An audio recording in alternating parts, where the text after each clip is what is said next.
사랑하는 초업제일교회 성도 여러분, 유튜브 시청자, 구독자 여러분 반갑습니다. 김정빈 목사입니다. 간밤에도 평안히 잘 주무셨습니까? 오늘은 2025년 10월 22일 오늘 수요일 아침입니다. 오늘도 주 안에서 복된 날 되시고 또 오늘도 말씀으로 승리한 하루 되기를 축원합니다. 제가 기도하고 말씀 묵상 시작합니다. 하나님 감사합니다. 간밤에도 주의 품 안에서 평안하게 지켜주셨다가 새날 우리에게 선물로 주시니 감사합니다. 이 하루도 하나님 영광 위에 살게 하시고 하나님의 뜻을 이루는 저희들 다 될 수 있도록 역사하여 주시옵소서. 이 시간을 통하여 주의 음성 듣게 하시고 아버지의 거룩하고 선하신 뜻 분별할 수 있는 복된 시간 되게 해 주옵소서. 감사하고 예수님 이름으로 간절히 기도하옵나이다. 아멘. 오늘 함께 말씀 묵상하실 본문의 말씀은 우리 스가랴서 오늘 8장 18절부터 23절입니다. 좀 짧지요. 우리 한 번만 개정판으로 읽도록 하겠습니다. 만군의 여호와의 말씀이 내게 임하여 이르시되 만군의 여호와가 이같이 말하노라. 넷째 달의 금식과 다섯째 달의 금식과 일곱째 달의 금식과 열째 달의 금식이 변하여 유다 족속에게 기쁨과 즐거움과 희락의 절기가 되리니 오직 너희는 진리와 화평을 사랑할지니라. 만군의 여호와가 이같이 말하노라. 다시 여러 백성과 많은 성읍의 주민이 올 것이라. 이 성읍 주민이 저 성읍에 가서 이르기를 우리가 속히 가서 만군의 여호와를 찾고 여호와께 은혜를 구하자 하면 나도 가겠노라 하겠으며 많은 백성과 강대한 나라들이 예루살렘으로 와서 만군의 여호와를 찾고 여호와께 은혜를 구하리라. 만군의 여호와가 이와 같이 말하노라. 그 날에는 말이 다른 이방 백성 10명이 유다 사람 하나의 옷자락을 잡을 것이라. 곧 잡고 말하기를 하나님이 너희와 함께 하심을 들었나니 우리가 너희와 함께 가려 하노라 하리라 하시니라. 아멘. 네, 오늘 본문 말씀 먼저 주의하도록 하겠습니다. 자, 오늘 말씀 18절 먼저 말씀은 오늘도 서언이죠. 머릿말이죠. 스가랴는 다시 한번 이 여호와의 말씀을 받습니다. 이는 우리 베델 사람들의 질문, 우리 7장 1절로 3절이었죠. 그 질문에 대한 하나님의 응답 중 네 번째 메시지에 해당합니다. 18절부터 20절에서 하나님은 연속으로 만군의 여호와로 지칭이 되며 이는 하나님의 절대 능력과 주권을 드러내는 신적인 호칭입니다. 이를 통해 하나님이 약속하신 회복이 반드시 이루어질 것임이 강조되고 있습니다. 자, 19절 우리 한 절 말씀은 금식의 절기가 기쁨의 절기로 전환된다는 거죠.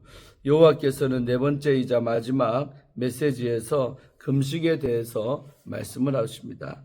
여기서도 베델 사람들의 질문, 우리 7장 3절이었죠. 예루살렘 성전 파기를 기념해 5월의 금식과 예곡을 계속해야 하는지에 대한 질문이었죠. 그 7장 3절에 대한 직접 대답을 주시지는 않습니다. 대신에 여호와께서는 회복의 때에 유다 백성이 포로 생활 동안 지켜온 슬픔의 금식 일들, 곧 넷째 달, 다섯째 달, 일곱째 달, 열째 달의 금식 일들이 기쁨과 즐거움과 희락의 절기로 전환될 것이라고 약속을 하십니다. 넷째 달의 금식은 예루살렘 성벽이 바벨론 군에 의해 뚫린 사건을 기억하기 위한 것이었지요. 우리 열왕기야 우리 25장 3절과 4절, 또 예레미야 39장 2절에 나오죠. 다섯째 달의 금식은 바로 BC 586년 8월 14일 예루살렘 성전이 파괴된 날을 기억하기 위해 시행이 되었습니다. 열왕기야 25장 8절로 10절이죠. 일곱째 달의 금식은 유다 총독 그달리아가 암살당한 사건을 기억하는 날입니다. 우리 열왕기야 25장 25절, 또 예레미야 41장 1절과 2절에 나옵니다. 열째 달의 금식은 BC 588년 1월 15일 바벨론이 예루살렘을 포위하기 시작한 사건을 기억하는 의식이었습니다. 열왕기야 25장 1절이죠. 여호와께서는 유다 공동체가 회복의 은혜를 누리게 될 때 그들의 기쁨은 슬픔으로 바뀌고 과거의 아픔은 기억되지 않을 것이라고 약속을 하십니다. 19절의 마지막 부분은 여호와의 명령을 담고 있습니다. 여호와께서는 유다 백성에게 장차 이루실 회복을 약속하신과 동시에 윤리적인 책임을 부여하십니다. 이는 앞서 7장에서 하나님의 약속에 대한 응답으로 죄를 미워하고 이웃을 사랑하라고 하신 명령을 떠올리게 합니다. 8장에서 하나님은 기쁨과 즐거움이 넘치는 회복의 시대를 앞둔 유다 백성에게 진리와 평화를 사랑하는 삶을 살아가라고 명하십니다. 유다 공동체는 축복의 때에 그들 안에 가득할 진리와 또 평화를 기억하고 기대하며 현재의 삶에서 진리와 평화를 사랑해야 했습니다. 자, 20절 말씀은 우리 예루살렘으로 모여드는 사람들에 대해서 말하죠. 20절은 하나님의 또 다른 약속을 기록하고 있습니다. 하나님은 회복의 날에 여러 나라에서 수많은 사람이 예루살렘으로 올 것이라고 약속을 하십니다. 이 예언은 궁극적으로 메시아의 도래와 함께 성취될 것입니다. 마지막 때에 온 세상에서 사람들이 믿음의 공동체를 찾아올 것입니다. 자, 우리 11절, 22절 말씀은 여호와를 찾는 사람들에 대해서 말하고 있죠. 하나님은 회복의 날에 이 언약 공동체 안에 일어날 일들을 묘사합니다. 그날이 되면 한 성읍의 주민이 다른 성읍의 주민을 찾아가 우리가 속히 가서 만군의 여호와를 찾고 하나님 여호와께 은혜를 구하자라고 권할 것이며 이에 대한 다른 성읍의 주민은 나도 가겠노라고 응답을 할 것이라는 것입니다.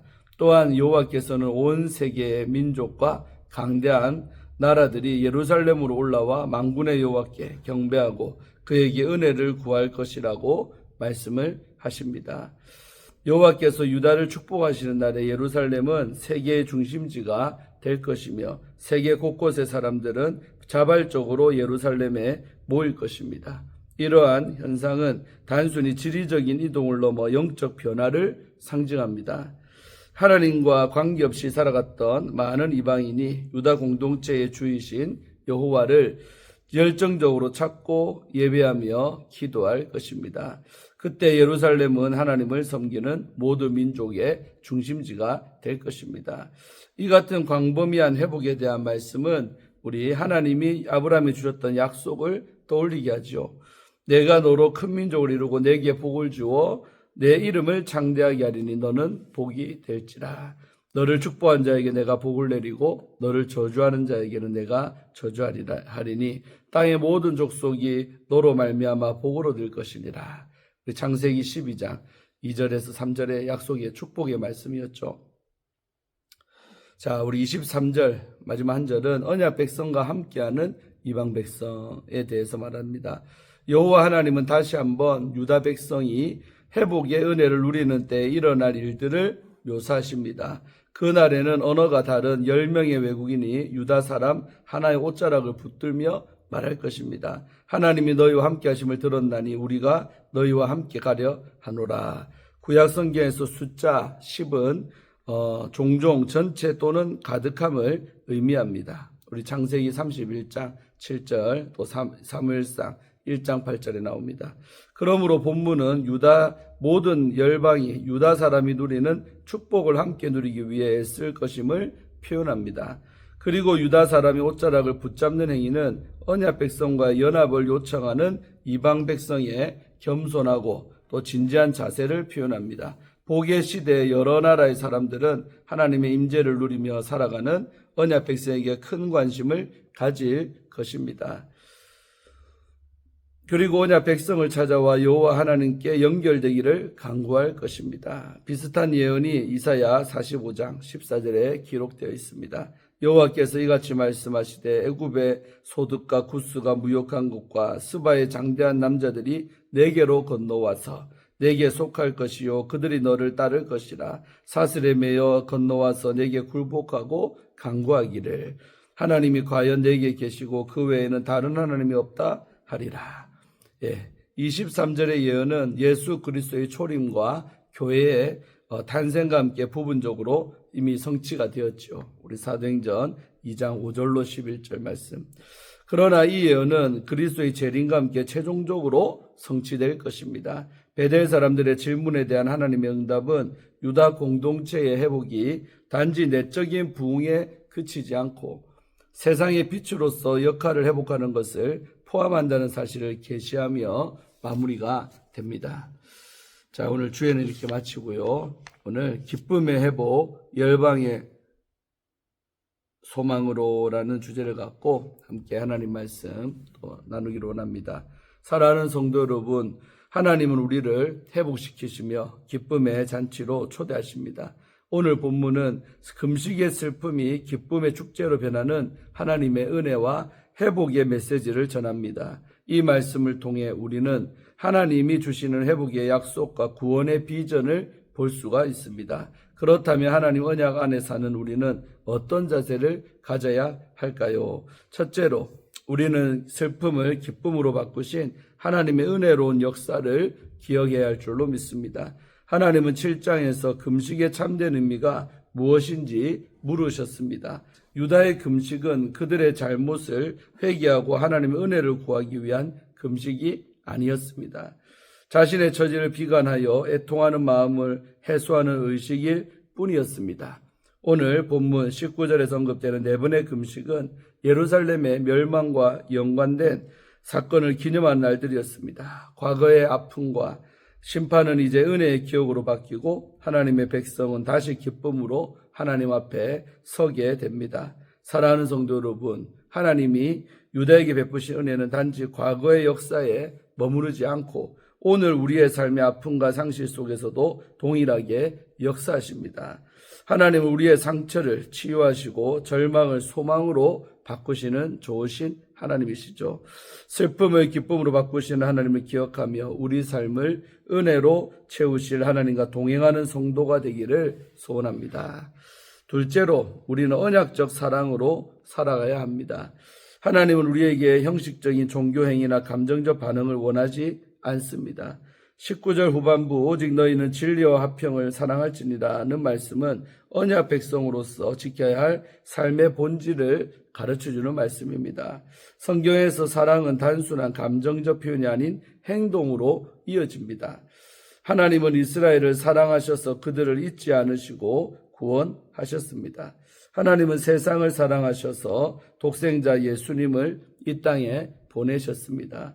성경에서 말하는 사랑은 감정이 아니라 언약적인 행위이며 하나님의 사랑을 경험한 사람은 마땅히 순종으로 반응을 해야 합니다.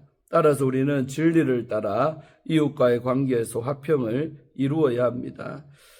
사랑하는 성도 여러분, 하나님은 우리에게 감정이 아닌 언약에 대한 충성과 실천을 요구하십니다. 이것이 하나님을 기쁘시게 하는 경건입니다. 우리가 하나님 앞에 설 때 얼마나 많이 금식했는가가 아니라 얼마나 말씀에 순종하여 이웃과 평화를 누림으로 삶의 자리에서 하나님의 은혜를 드러냈는가가 중요합니다. 마지막으로 우리는 하나님의 회복의 계획이 열방을 향하고 있음을 알아야 합니다. 오늘 본문은 열방이 예루살렘으로 몰려와 하나님을 찾는 놀라운 장면을 보여줍니다. 이 장면은 하나님의 회복이 이스라엘에 그치지 않고 모든 민족을 향하고 있음을 의미합니다. 이는 아브라함 언약의 성취이며 메시아 왕국의 모습, 우리 이사야 2장 또 미가서 4장 이런 모습과도 연결됩니다. 23절에서 우리 이방 사람들이 유다를 찾아와 하나님이 너희와 함께 하심을 들었나니 우리가 너희와 함께 가려 하노라고 고백합니다. 이 장면은 하나님 백성의 삶이 어떻게 열방에 빛이 되는지를 보여줍니다. 회복된 유다의 삶이 이방 백성을 하나님께 인도하는 통로로 사용된 것입니다. 이는 예수님의 교회가 세상의 빛과 소금으로 부르심을 받은 이유이기도 합니다. 오늘 우리도 이 회복과 선교의 사명에 동참해야 합니다. 사랑하는 성도 여러분, 하나님은 금식을 잔치로 또 슬픔을 기쁨으로 바꾸시는 회복의 하나님이십니다.